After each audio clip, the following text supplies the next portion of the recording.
મોટા ગાડી ચલાવનાર વ્યક્તિએ ફૂલ ડ્રિંક કરેલી હાલતમાં ફૂલ ડ્રિંકમાં ગાડી ચલાવીને બીજી ગાડીને ટોકર મારીને ડિવાઈડરની ઉપર ગાડી ચડાવી દીધી. રાત્રિના 12 વાગ્યાનો આ હાદસો બન્યો હતો.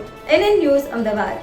દર્શક મિત્રો, તમારી આસપાસ બની રહેલી અવનવી ઘટનાઓ વિશે જાણવા માટે NN ન્યૂઝને લાઇક કરો, શેર કરો, સબસ્ક્રાઇબ કરો અને બેલ આઇકન પ્રેસ કરો, જેથી આપને નોટિફિકેશન્સ મળતી રહે.